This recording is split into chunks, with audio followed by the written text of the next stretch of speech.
What's up guys, John here and welcome back to John Moon Studios. In today's video we're going to talk about 3 different ways we can create a downer or a sub drop inside of Logic Pro X. Let's get right to it.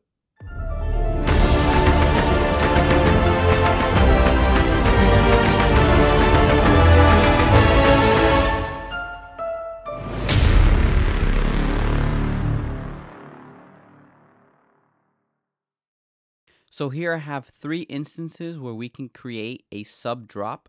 The first one is using a test oscillator which comes inside of Logic as a plugin. The second way is buying a sample library that has a downer or a sub drop in it. And then the third way is using the Exs sampler inside of Logic. We can go ahead and manipulate the pitch to create a sub drop. So the first way I'm going to show you is using the test oscillator. So I'm going to open up the mixer here by pressing X. And let's look at how I routed this, because there are 2 audio tracks that you need in order to create this sub drop. So the first thing you're going to do is you're going to create one audio track, which I already have it here, called the test oscillator. And what we're going to do is we're going to route this.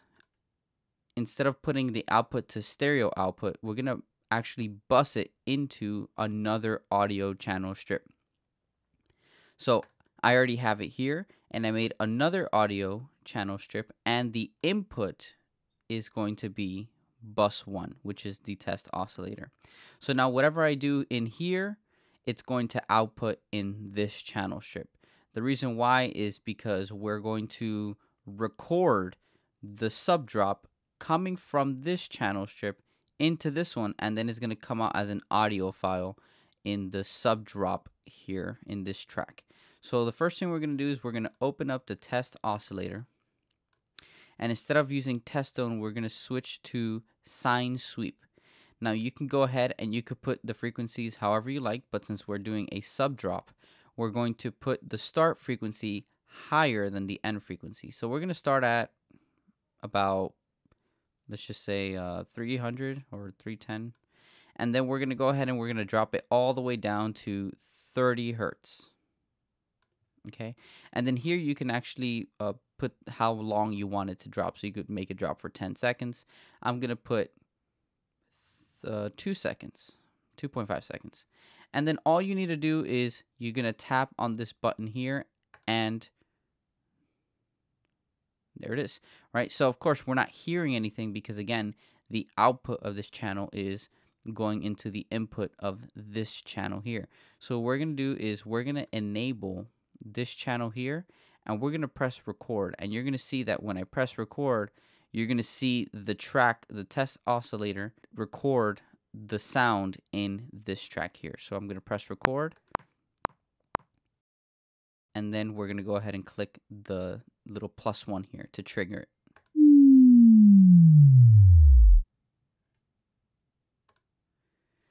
Now play it back. And that's it.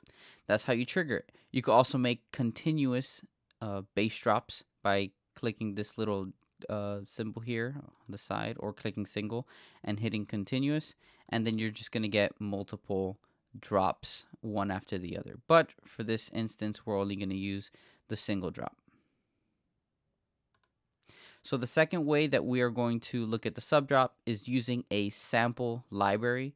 So we're going to open up Contact, and inside Contact I have a sample library called Hybrid Tools by 8Dio.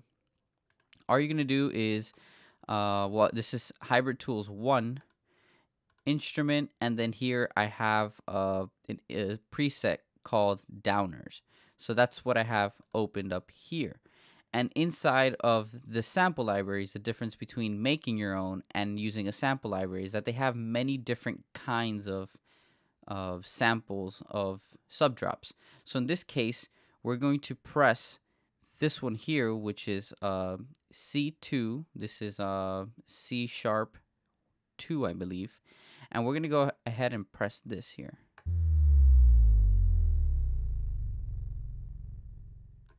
So there it is. That's the instance of a sub drop inside of a sample library. Of course, it has many other ones. So if I click around,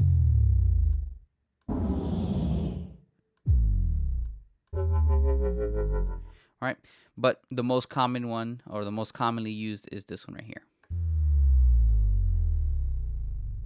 Right, so that is the second instance. Again, you can go ahead and purchase this library at 8do.com. This is Hybrid Tools 1. So that's what I use sometimes when I want to just get a quick sub drop. You could just go ahead and pull it out of this library. I could drop that link down below in the description. And then the last way to create a sub drop is actually using, let me mute these, is actually using the Exs Sampler here. So we're going to open this up. And again, once you open up this plugin, automatically you have a sine wave. So I'm just going to go ahead and play some keys here. Let me transpose it up. Right, we automatically have a sine wave. Now, when you're using a sub drop, it's important to switch this little setting here. It starts off in poly and put it to mono. And what that does is that it doesn't allow two keys to ring at the same time. So if I play, let's say, B, and I switch to the note E, it'll play the most recent note. It won't put them together. So if I put poly and play those two notes together, you can hear the bouncing of those two notes being played together. So we want to put it in mono. And that's it. That's all we need to do. Now we need to pick a starting pitch. So I'm going to get out of the piano roll, the mixer here, and I'm going to open up the piano roll, and we're going to pick a note, any note. So let's just say we're going to start on B here. So I'm going to go ahead and draw in a B, and I'm going to go ahead and put it for 2 measures.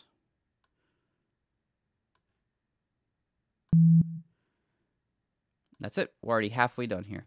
So once we do that, all we get is this sound.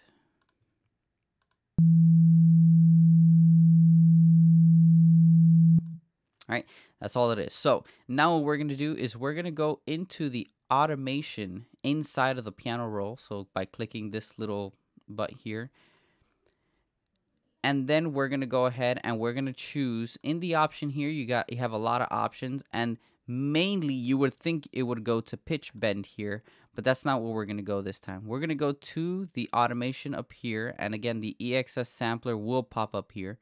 We're going to click, or not click here, we're just going to highlight this and go to pitch, and then go to Coarse Tune. Once we click Coarse Tune, we're going to go ahead and highlight it, and we're going to leave it at starting at 0, because, let me switch the tool here. We're going to go right at 0, because that's going to be our starting point. And then I'm going to go ahead and I'm going to draw the other dot right at the end over here. And then I'm going to go ahead and drag this down, all the way down. And you're going to see that this is going to create a sub drop.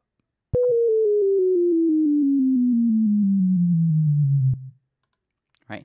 So, of course, you start to hear it go down by steps. But it is another way to create a sub drop. So let's go ahead and actually drop the pitch maybe a little bit lower. And then what we're going to do is we're going to bring it in a little bit closer. So you don't really hear the steps, but you can hear it kind of just drop. So let's try this time. Right. So again, the lower the note, the more of an effect you're going to get. Right, because this thing can only go down to -24 in pitch, in tuning, so -24 cents. Let's go ahead and try it here.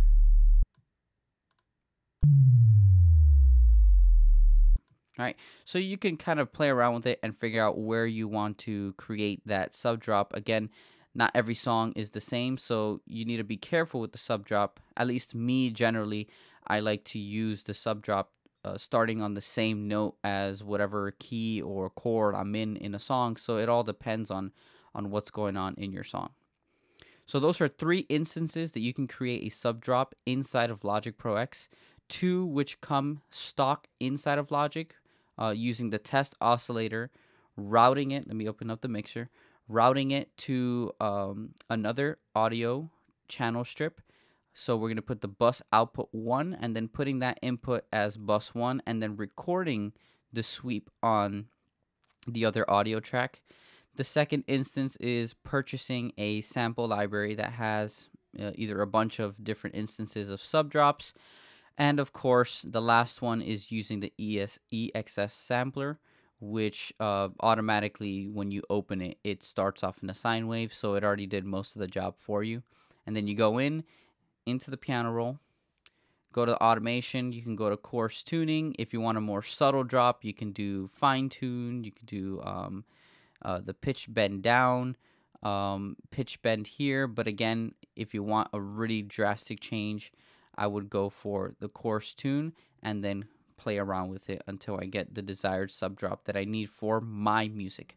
So if you found the information of this video helpful, go ahead and hit the like button, subscribe, and don't forget to turn on notifications so you don't miss any of my weekly videos. Don't forget to share with your musician friends. I will see you all soon.